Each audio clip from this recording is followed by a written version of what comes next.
We are Widsith and Deal. Storytelling Theatre. And this is... Lady Mary. Now, Lady Mary was quite the wonder of her county. Not only was she beautiful, not only did she dwell in the greatest house thereabouts with her 7 strong brothers, but she could outride, she could outshoot, and she could outhunt any one of them, or any of the local squires. So it was not too surprising that her 7 strong brothers declared, "Let us get her married off as soon as possible." But Lady Mary was having none of it. Not bally likely. And she declared that she would never marry unless the man can outride, outhunt, and outshoot me as well. Now, many a young man tried. I win! And some could outshoot her, and 1 or 2 could outhunt her, but none could do all 3. Phew. That is, until Mr. Renard came by. What do we have here? He was, in Lady Mary's words, really Quite a charmer. my dear. And what was more, he could outride, he could outshoot, and he could outhunt her. I think you'll find I've won. So you have. Damn. And so it was, before Lady Mary quite knew what had happened. She was lying on the green grass, and on her engagement finger, there was a ring, the curious design. A circle set with emeralds. And she was... Bally engaged. Now, like many a people who engaged, Lady Mary started to have doubts. She started to worry. What do I even know about this man? I don't even know where he goes in the evenings. It was true he would slip out like a shadow and forbade anyone to follow him.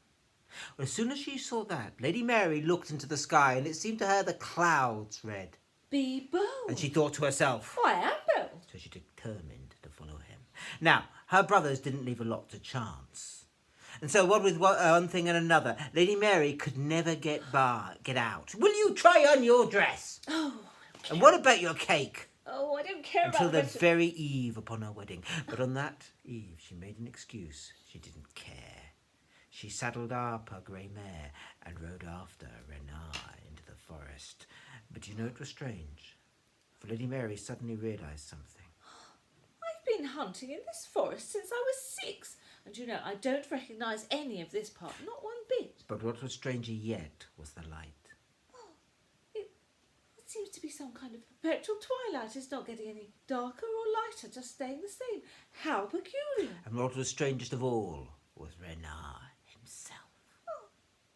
He seems to be flickering in and out of existence.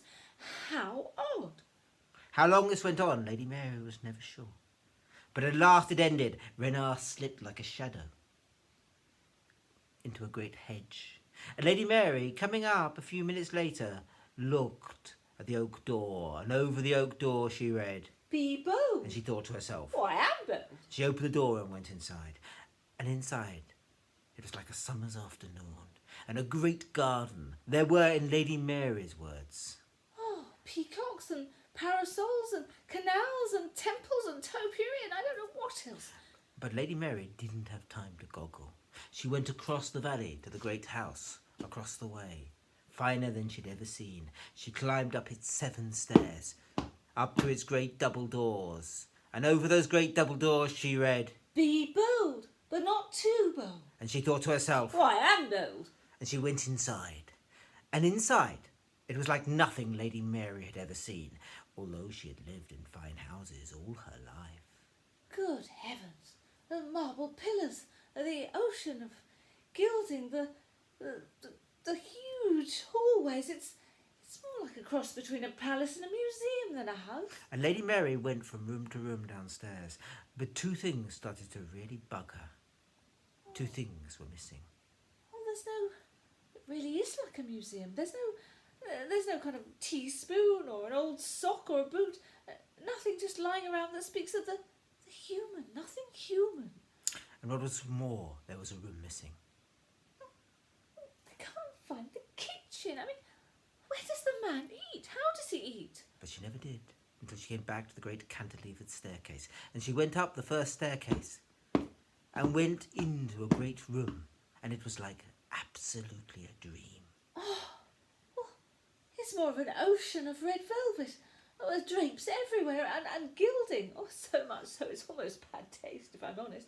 But look at that bed. It could sleep 15, and it is circular, like the great werebed, but even bigger. Oops! Oh, this gilding, I hope he doesn't mind or notice. I seem to have broken off a bit. And then Lady Mary went to other rooms. And all the other rooms in the house upstairs were bare to the boards. Oh, how horrid. They all look vile. I wonder, he can't have many guests or they won't come back. But there was one room left down the long corridor right at the topmost story. And she went down that echoing corridor to a great double doors. And by the double doors there was a box. And as she looked at the box, she suddenly realised something. It's how macabre. It's in the shape of a coffin. And she opened it, and inside there were... bones, hundreds of them. But I can't tell what sort. They're all smashed to smithereens. And then she turned to the great double door.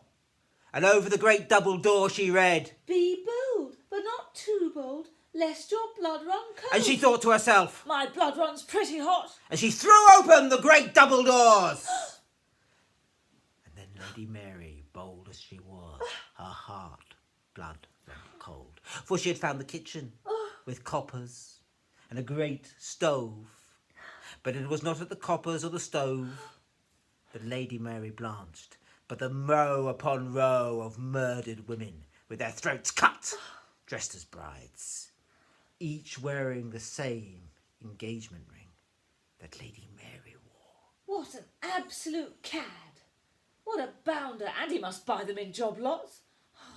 Just then, Lady Mary was not alone. There was a loud... a door slamming, and someone was coming up the corridor. Mr. Renard! Ha ha! And Mr. Renard was not quite alone, for on his back there was another murdered woman with her throat cut. But she was not quite dead, for she reached out and gripped the chest behind which Lady Mary was hiding, just as Renard was sweeping into the kitchen. And Renard, feeling the resistance, said, "Ah, my dear, not quite dead," and took out a long, cruel knife and cut off her hand. Poor girl! And went inside. Well, what happened next, Lady Mary couldn't quite remember. How she grabbed whatever she could, how she got up from the box, how she ran down the corridors, ran out the house, across the garden, through the forest. The next thing she really remembered was waking up. Oh. "Will you wake up, Lady Mary?" Oh. And there was a pressure on her chest. What and is she it? and she woke up thinking it might have been a... Hideous nightmare. Oh. And then she felt the pressure. It had not gone with the dream. And she held up. Yet that was no dream. The severed hand of the young girl. "Will you come?" All right, when I'm good and ready. And Lady Mary put on her wedding dress and took one or two other things and swept down to the chapel. And there was Renard. "Ah, my dear, are you ready to be married and jolly?" But Lady Mary was having none of it. She told the story of how she had ridden across the forest, how she had followed Renard into the house, how he had disappeared of all that she had found there. And Renard sat there, trying to brave it out. But when Lady Mary came to the row upon row Of murdered brides, all with their throats cut. And each of them had a ring on their finger. 2 rings, in fact. One like the engagement ring I have on my hand, and the other like the wedding ring he has in his hand now. And everybody looked at the red gold ring. And Renard said, "Ah, this is just folly, my dear. Many a bride has such dark fantasies on her wedding night and discovers all is joyous and bright." Well, I don't think that was any dream, and if it was a dream, then what's this? And Lady Mary held up the severed hand, and everyone saw the 2 rings on the hand, the one on her finger, and the one Renard held. Nobody moved a muscle except Lady Mary. And I blew the blighter's brains with my blunderbuss. Bang! And so it was Lady Mary escaped marriage that time. And from that day to this, she says, no ties, no commitments. You never know where they've been, if you know what I mean. and so it was. She carried on out riding, out shooting, and out hunting her brothers. And in the end, do you know, she outlived them as well. Huzzah! That was Lady Mary by Whitsitt and Deal.